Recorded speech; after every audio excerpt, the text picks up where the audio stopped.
அடுத்த பதிகத்துக்கு போகலாங்க. அடுத்த பதிகம் ஈரடி. 3 அடி மாதிரி எழுதியிருக்கோம், ஆனால் பாட்டு 2 அடி தான்.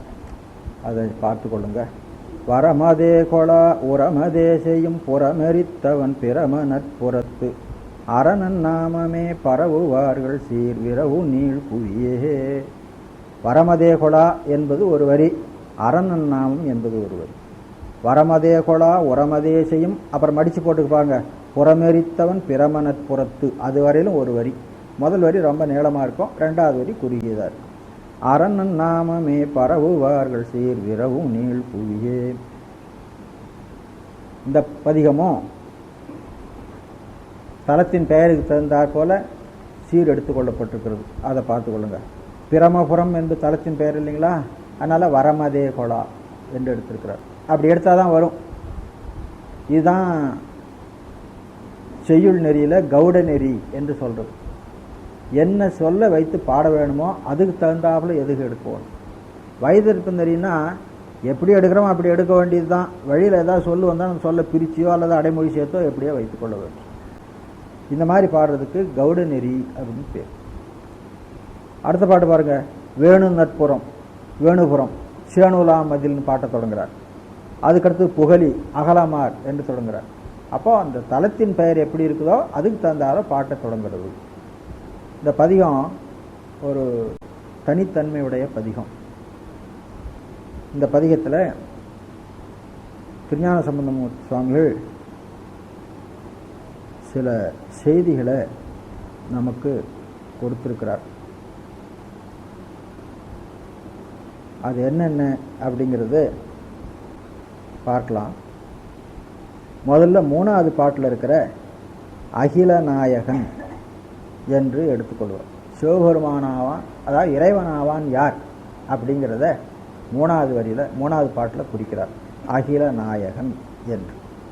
சரி, இறைவனாவான் யார் என்று தெரிந்த பிறகு நாம் என்ன செய்ய வேண்டும் அப்படின்னு கேட்டால் அவனுடைய புகழை பலகாலம் சொல்ல வேண்டும். அதுதான் தவம், வழிபாடு.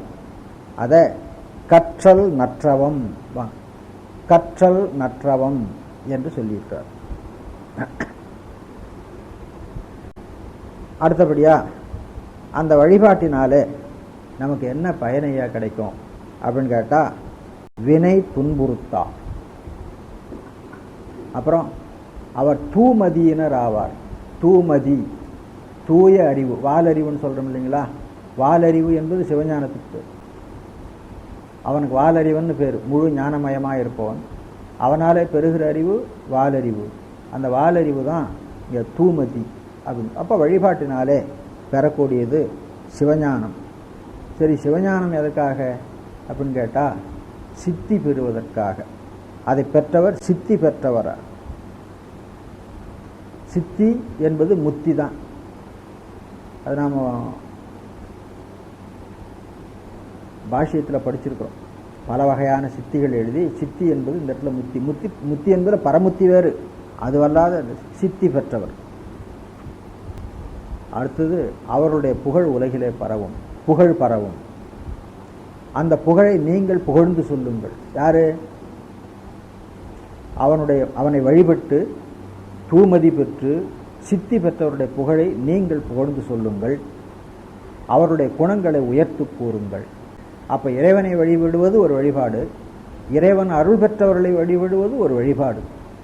அப்போ இந்த பதிகத்தில் நமக்கு இறைவனாவான் இவன் என்று காட்டி, அவனை வழிபடும் முறையாவது இது என்று காட்டி, வழிபடுவதனாலே வருகின்ற பயன்கள் இவை என்று காட்டி, அந்த இறைவனை வழிபடுவதும் இறைவன் அருள் பெற்றாரை வழிபடுவதும் வழிபாடு என்று காட்டி ஒரு அமைப்பை கொடுத்திருக்கிறார். இதை முன்னும் பின்னுமாக நாம் வைத்து பார்த்து கொள்ள வேண்டும். அந்த வினை துன்புறுத்தா என்பதை மிக அதிகமான இடங்களில் சொல்லி இருக்கிறாருங்க. 4வது பாட்டில் தங்குமோ வினையே, 6வது பாட்டில் சேர்ந்திரா வினையே, 8வது பாட்டில் திரகிலா வினையே, 9வது பாட்டில் சாதியா வினையே என்று அந்த இறைவனை வழிபடுபவர்களுக்கு வினை துன்புறுத்தாது என்பதை பல வகையாலே வற்புறுத்தி இருக்கின்றார். ஆகையினாலே அவனை நீங்கள் வழிபடுங்கள் என்று, வழிபடுதலாவது அவனுடைய புகழை பலகாலும் சொல்லுதல் சொல்லி சொல்லி பழகுதல் அப்படிங்கிறத கற்றல் நற்றவம் என்று 10வது பாட்டில் சொல்லி, அவருடைய குணங்களை கூறுங்கள் என்று 11வது பாட்டில் சொல்லியிருக்கிறார். இப்படி இந்த பதிகம் சிவபெருமான் புறத்தை எரித்தவன். அந்த புறத்தை ஏன் எரித்தான் அப்படின்னு கேட்டால், அந்த புறத்துக்கு அதிபதிகளாக இருந்த அசுரர்கள் மிகவும் முயன்று தவம் செய்து வரம் பெற்றார்கள். அந்த தவத்தினாலும் வரத்தினாலும் அவர்கள் பெறத்தக்கது யாது என்றால் ஞானம். அந்த ஞானத்தை பெறாமல் பிறருக்கு துன்புறுத்துகின்ற அதனையே அவர்கள் விரும்பினார்கள். அதனால் அவர்கள் வலிமையைத்தான் விரும்பினார்கள், பிறரை துன்புறுத்துவதற்குரிய வலிமையை விரும்பினார்கள். எனவே அது அழிக்கத்தக்கது. அப்போ தவம் செய்து ஞானம் பெற்றால் அது பாராட்டத்தக்கது. தவம் செய்து சில வலிமைகளை பெற்று அதனாலே பிறருக்கு துன்பம் செய்தால் அவர்கள் அழிக்கத்தக்கவர்கள் அப்படிங்கிற கருத்து. வரமதே கொளா உரமதே செய்யும் புறம் எரித்தவன் பிரமனன் புறத்து அரண்ணன் நாமமே பரவுவார்கள் சீர் விரவும் நீள் புவியே. சீர் விரவும் நீள் புவியே, சீர் நீள் புவி விரவும் அப்படி மாற்றிக்கொள்ளுங்க. சீர் என்பது புகழ். அந்த புகழ் இந்த உலகம் முழுவதும் கலந்திருக்கும். விரவுதெல்லாம் கலந்திருத்தல், உலகம் முழுவதும் கலந்திருக்கும். யாருடைய புகழ்? அரண்ணன் நாமமே பரவுவார். சிவபெருமானுடைய திருநாமத்தை எடுத்து புகழ்ந்து பேசுபவர்கள் இருக்கிறார்களே, அவர்களுடைய புகழ் இந்த உலகம் முழுவதும் பறந்திருக்கும் என்று சிவபெருமானுடைய புகழை பேசுவதனாலே வருகின்ற பலன் அந்த பாட்டிலே சொன்னார். சேணுலாமதில் வேணு மண்ணுளோர் காண மன்றலார் வேணு நட்புறத் தாணுவின் கடல் பேணுகின்றவர் ஆணி ஒத்தவரே. இதில் என்ன சொல்றார்? அரண்ணன் நாமமே பரவுவார் அப்படின்னு முதல் பாட்டில் சொன்னார். அடுத்த பாட்டில் அப்படி பரவுபவர்கள்தான் மக்களுள்ளே சிறந்தவர்கள், அவர்கள்தான் மக்களாக மதிக்கத்தக்கவர்கள். இப்போ ஒரு மனுஷனை எடுத்து இவன் மனிதனா இல்லையா அப்படின்னு பார்க்கணும். இவன் மனிதனா இல்லையான்னு பார்க்கணும்னா கொஞ்சம் உரசி பார்க்கணும். எங்கே போய் உரசி பார்க்கறது அப்படின்னா, பிரமபுரத்து அரண்ணன் நாமம் பரவுவார்கள் இருக்காங்க இல்லையா, அவங்களோட இவங்களை ஒப்பிட்டு பார்க்கணும். ஒப்பிட்டு பார்த்தா அடிச்ச இவன் மனுஷனும் இல்லை ஒன்றும் இல்லை தூன்னு சொல்லு தள்ளி. அப்போ இறைவனை வழிபடுபவர்கள் உரையாணி போன்றவர்கள். அப்போ ஏனைய மக்களை மக்களா என்று ஆராய்ந்து அறிய வேண்டும் என்று சொன்னால் இந்த உரையாணியிலே உரைத்து பார்க்க வேண்டும், கட்டளை கல்லிலே உரைத்து பார்க்க வேண்டும். அப்படி உரைத்து பார்க்கும்படியான பெருமையுடைய மக்களாக அவர்கள் இருக்கிறார்கள். அவர்களை உரைத்து பார்த்து தான் மற்றவர்களை மக்கள் என்று மதிக்க வேண்டும் என்று சொல்றார். அடுத்த பாட்டு. சேணுலாம் மதில் உடைய வேணுபுரம். வேணு மூங்கிலினாலே வந்த பெயர் அல்லவா. இந்திரன் மூங்கிலாக நின்று வழிபட்டான், அதனால மூங்கில்லா வந்த பெயர். அந்த மூங்கிலை சொல்றார், தேவருலகத்துக்கும் மண்ணுலகத்துக்கும் ஏணி போல வைக்கப்பட்டதாக தோன்றுகிறதுன்னு சொல்றார். மண்ணுளோர் காண மன்றல் ஆர் வேணு நட்புறம். மன்றல் திருவிழா என்று, மன்றல்னா திருமணம்னு அர்த்தம், இந்த திருவிழா என்று வைத்துக் கொள்ள வேண்டும். மன்றல் ஆர் வேணு நட்புற தாணுவின் கடல். இறைவனுக்கு தாணு அப்படின்னு பேர். தாணு அப்படின்னா எதனாலும் அசையாதவன் அப்படின்னு அர்த்தம். தாணு தம்பம் அப்படின்னு, அது எதனாலும் அசையாது இருப்பது. அதை போல அவன் நிலையாக நிற்பவன் என்ற கருத்து. தாணுவின் கடல் பேணுகின்றவர் எத்தகையவராக இருப்பார்கள்? ஆணி ஒத்தவர், உரையாணி போன்றவராக இருப்பார்கள். உரையாணி எதுக்கு பயன்படும்? மற்ற பொன்களை மாற்றறிவதற்கு பயன்படும். அதுபோல இந்த இறைவன் வழிபடுவர்கள் எதற்கு பயன்படுவார்கள்? மற்ற மக்களை மக்களா இல்லையா என்று அறிந்து கொள்வதற்கு பயன்படுவார்கள். எப்படி பயன்படுவார்கள்? அந்த மக்களை இவர்களோடு ஒத்து பார்த்தா இவர்கள் போல அவர்கள் இல்லையாகினாலே இவர்கள் மக்கள் அல்லர் என்று தள்ளிவிடலாம். அப்போ மக்கள் என்று மதிக்கத்தக்கவர்கள் யார் என்று கேட்டால், வேணுபுற தாணுவின் கடல் பேணுபவர்கள் தான் மக்கள் என்ற கருத்து இந்த பாட்டில் சொன்னார். அடுத்த பாட்டு. அகலம் ஆறுதரை புகழும் நான்மறைக்கு இகலியோர்கள் வாழ் புகழி மாநகர் பகல் செய்வோன் எதிர் சகல சேகரன் அகில நாயகனே. அகில நாயகன் விஸ்வநாதன் அர்த்தம். அகிலம்னா உலகம், விஸ்வம்னா உலகம். விஸ்வநாதன் என்ன அர்த்தமோ அதுதான் அகில நாயகன் என்பது. இந்த உலகத்துக்கு தலைவனாக இருப்பான் அகில நாயகன். அவனை ஏன் அகில நாயகன் சொல்றோம் என்று கேட்டால், பகல் செய்வோன் எதிர் சகல சேகரன். பகல் செய்வோன் சூரியன், அவனுக்கு எதிராக இருப்பவன் சந்திரன். அந்த சந்திரன் கலைகளோடு கூடியவன், அந்த கலையை சென்னியிலே அணிந்தவன். ஆகையினால சகல சேகரன். சகல சேகரன் என்பதற்கு கலையோடு கூடிய சந்திரனை தரித்தவன் அப்படின்னு அர்த்தம். ஆகையினாலே அவன் அகிலநாயகன்.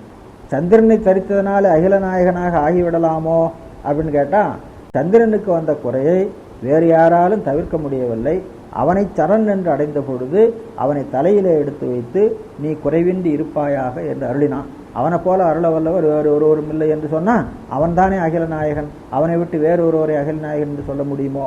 ஆகையினால பகல் செய்வோன் எதிர் சகல சேகரன் அகிலநாயகன் என்று சொன்னார். அவன் எங்கே இருக்கிறான்? புகழி மாநகரில் இருக்கிறான்.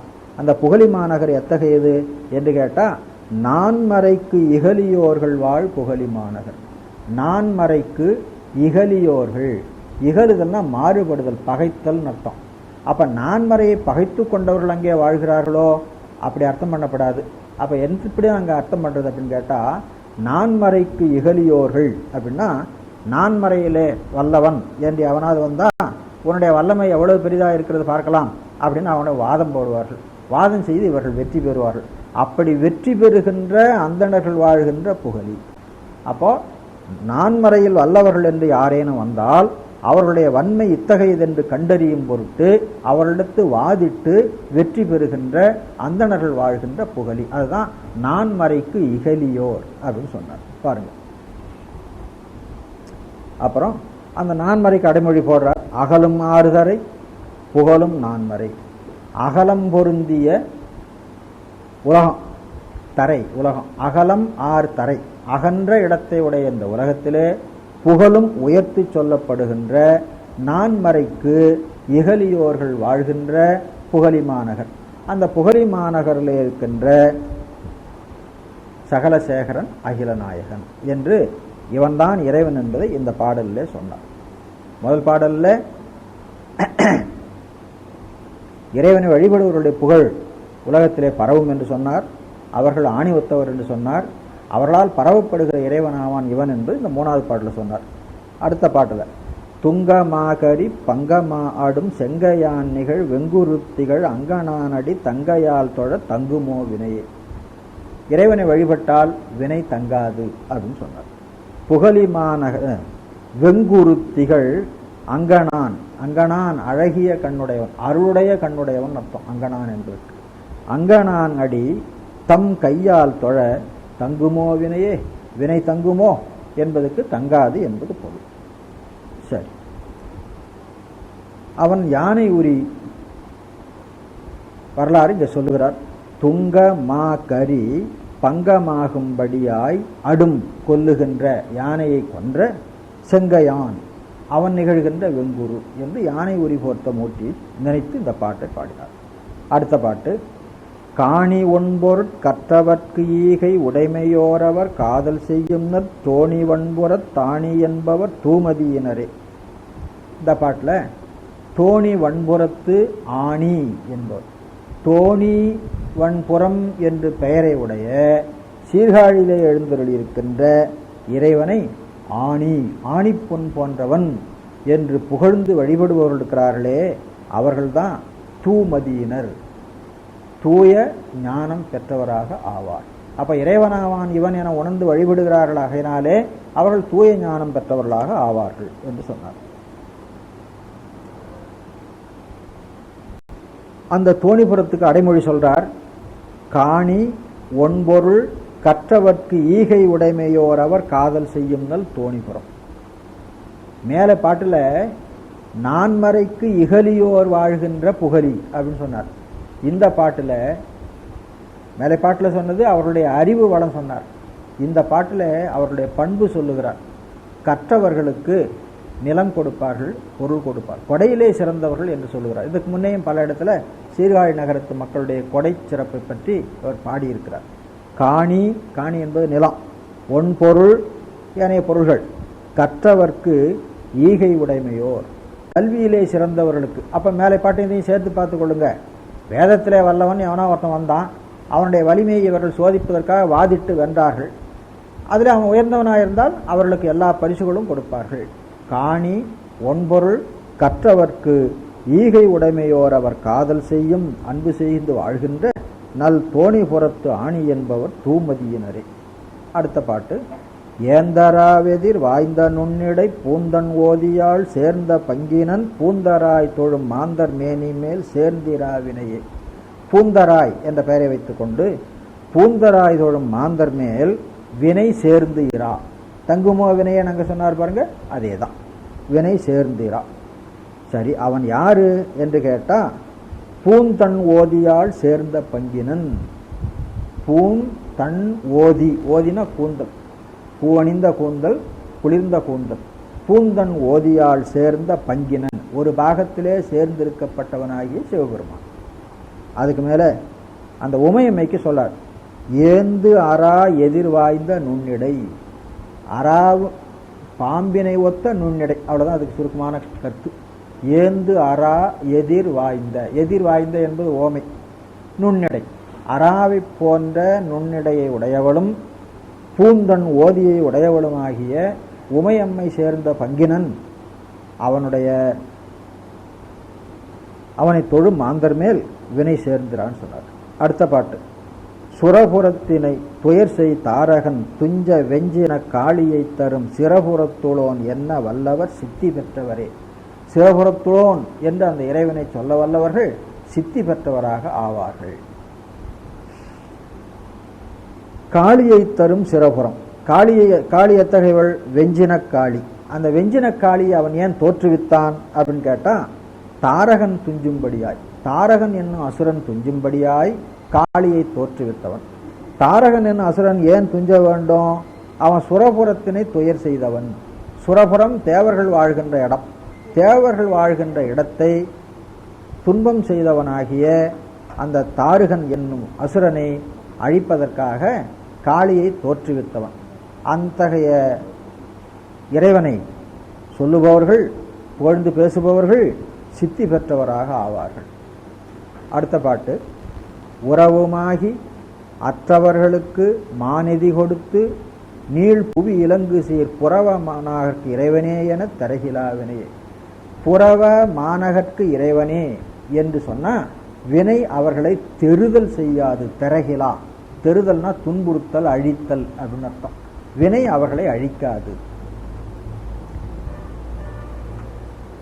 அற்றவர்களுக்கு, ஒரு பற்றும் அற்றவர்களுக்கு உறவுமாகி மாநிதி கொடுத்து நீள் புவி இலங்கு சீர் புறவம்.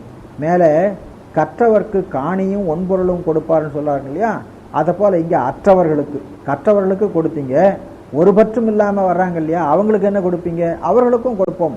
அற்றவர்களுக்கு உறவாக நின்று எல்லாம் செய்வார்கள். அப்புறம் மாநிதி கொடுப்பார்கள். அதனாலே அவர்களுடைய புகழ் புவியிலே நீண்டு விளங்குகிறது என்று சொன்னார். இது இல்லறத்தாருக்குரிய உரிய கடமை. துறந்தார்க்கும் துவாதவர்க்கும் இறந்தார்க்கும் இல்வாழ்வான் என்பான் துணை அப்படின்னு சொல்றாங்க. அதுல இந்த துவாதார் என்பது இங்க அற்றவர் என்று சொல்றோம், துறந்தாரையும் அற்றவர் என்று சொல்றோம். அடுத்து. பண்பு சேர் இலங்கைக்கு நாதன் நன்முடிகள் பத்தையும் கெட நெறித்தவன் சண்பை ஆதியை தொழும் அவர்களை சாதியாவினையே. சண்பை ஆதி, சண்பை என்னும் நகரத்துக்கு தலைவனாயிருப்பவனை தொழும் அவர்களை வினை சாதியா. சாதித்தல் என்பது தன் பயனை கொடுத்தல். வினையின் பயன் என்ன? பிறப்பு. வினையின் பயனாகிய பிறப்பை அந்த வினை கொடுக்க மாட்டா. இப்ப நாம படிக்கிறோம் சைவத்துல வினை எப்படி கெடும்? 3 வினையும் கடவணும். சஞ்சிதம் கடுறது தீட்சையினாலே, பிராரத்தம் கெடுவது வழிபாட்டினாலே, ஆகாமியம் வழிபாட்டினால ஏறாம போகும் ஆகையினாலே கெடும். ஆகையினால தீட்சையும் வழிபாடும் ரொம்ப முக்கியம். தீட்சையும் வழிபாடும் தான் வினையை கெடுத்துக் கொள்வதற்குரிய உபாயமாக சைவ சித்தாந்தத்தில் சொல்லப்பட்டிருக்கிறது. ஆழி அங்கையில் கொண்ட மாலையன் அறிவொணாததோர் வடிவு கொண்டவன் காழி மாநகர் கடவுள் நாமமே கற்றல் நற்றவமே. காழி மாநகர் கடவுள், அவனுடைய நாமமே கற்றல். கற்றல் என்பது பலகாலம் சொல்லி பழகுதல் அர்த்தம். அதுதான் தவம், வழிபாடு. சைவத்தில் தவம் என்பதுக்கு வழிபாடுன்னு அர்த்தம். வழிபாட்டில் முக்கியமானது எதுன்னு கேட்டால் அவனுடைய திருப்பெயரை சொல்லுதல் தான். அதனால காழி மாநகர் கடவுள் நாமமே கற்றல் நற்றவமே. அந்த இறைவன் எத்தகையவன் கேட்டா, ஆழி அங்கையிற் கொண்ட மாலும், ஆழினா சக்கரம், அயன் பிரம்மாவும் அறிய ஒண்ணாததோர் வடிவு கொண்டவன். அடுத்த பாட்டு. விச்சை ஒன்றிலா சமணர் சாக்கிய பிச்சர் தங்களை கரிசறுத்தவன் கொச்சை மாநகர்க்கு அன்பு செய்பவர் குணங்கள் கூறுமினே. மேல பாட்டில் காழி மாநகர் கடவுள் நாமம் கற்றல் நற்றவம் என்று சொன்னார். முதல் 2 பாட்டில் பிரமபுரத்து அரண் நாமம் பரவுங்கன்னு சொன்னார். வேணு நட்புற தாணுவின் கடல் பேணுங்கள் அப்படின்னு சொல்லி சொன்னார். இங்கே என்ன பண்ணுறார், அதெல்லாம் விட்டுடுங்க உங்களால் முடியலைன்னா. அடியவர்கள் இருக்காங்க இல்லையா, அடியவர்கள் இறைவனை ஒத்தவர்கள். நான் முன்னே படிச்சிருக்கிறோம், அடியவர்களுக்கு பராவு சிவர் அப்படின்னு பேர். பராவு சிவர்னா என்ன அர்த்தம்? இங்கும் அங்கும் போய் வந்து கொண்டிருக்கின்ற சிவம். கோவிலில் இருக்கிற சிவம் வச்ச இடத்துல இருக்கும், இந்த சிவம் அங்கேயும் போய் வந்து கொண்டிருக்கும். அதனால் இவருக்கு என்ன பேர்? சங்கமம் அப்படின்னு பேர். கோவிலில் இருப்பது தாவரம், தாவரம்னா நிலையாக இருக்கிறதுன்னு அர்த்தம். இது சங்கமம், இங்கும் அங்கும் போய் வந்து கொண்டிருக்கிறது. ஆகையினால நீங்கள் இறைவனை வழிபடாவிட்டாலும் பரவாயில்ல, இறைவனுடைய அடியாரை வழிபடுங்கள் என்று அடியார் வழிபாட்டை சிறப்பித்து சொல்கிறார் இந்த பாட்டில். கொச்சை மாநகருக்கு அன்பு செய்பவர். கொச்சை மாநகருக்கு அன்பு செய்பவர்னா கொச்சை மாநகரத்தில் இறைவனிடத்தில் அன்பு செய்பவர் அடியவர்கள். அந்த அடியவர்களுடைய குணங்களை நீங்கள் உயர்த்தி சொல்லுங்கள். அதுபோல் இறைவனுடைய குணத்தை உயர்த்தி சொல்ல வேண்டாம், அடியவர்களுடைய குணத்தை உயர்த்தி சொல்லுங்கள் என்று சொன்னார். அடுத்து இங்கே ஒரு பிக்சர் வந்திருக்கு பாருங்க. முன்னே நம்ம பிச்சுன்னு ஒரு வார்த்தை படித்தோம், அங்கே பித்து அன்புன்னு சொன்னோம். இங்கே பிச்சு அன்பல்ல, பித்தர்கள் என்று தான் அர்த்தம், அறிவு மயங்கியவர்கள் அர்த்தம். இந்த இடத்துல கொச்சை விச்சை ஒன்றிலா சமண சாக்கிய பிச்சர், அறிவு மயங்கியவர்கள். இந்த இடத்துல பிச்சர் என்பதுக்கு அறிவு மயங்கியவர்கள் அர்த்தம், அங்கே பிச்சன் என்பதுக்கு அன்புடையவன் அர்த்தம். சரி, அடுத்து கழுமலத்தினுள் கடவுள் பாதமே கருதும் ஞான சம்பந்தன் இன்தமிழ் முழுதும் வல்லவர்க்கு இன்பமே தரும் முக்கண் எம்மிரையே. தமிழ் முழுதும் வல்லவர்க்கு முக்கண் எம்மிரை இன்பம் தரும். அப்போ 3 வழி நமக்கு சொல்லியிருக்கிறாருன்னு தெரியுது. ஒன்று, இறைவனை வழிபடுங்கள். இறைவனை வழிபட முடியலையா, இறைவனை வழிபடுபவர்களை வழிபடுங்கள். அதுவும் முடியலையா, நான் பாடி கொடுத்துருக்க பதிகத்தை பாடுங்க. இந்த 3 நாளும் உங்களுக்கு பயன் தரும். எது உங்களால் செய்ய முடியுமோ அதை நீங்கள் செய்யலாம். கோயிலுக்கு போய் வழிபடணும், இறைவனை வழிபடுறதுனா அடியார்கள் இங்கேயும் எங்கேயும் போயிட்டு வந்துருப்பாங்க, தற்செயலாக சந்திச்சா கூட ஒரு கும்பிடு போட்டு வச்சுடலாம். அதுவும் கூட என்னால் வெளியில் போக முடியாதுன்னு வீட்டில் உட்காந்துட்டு இந்த பதியத்தை படிச்சுக்கிட்டு வேறு ஒன்றும் வேண்டாம். அப்படி ஒரு 3 வழி இந்த பதியத்தில் நமக்கு காட்டியிருக்கிறார் அப்படின்னு.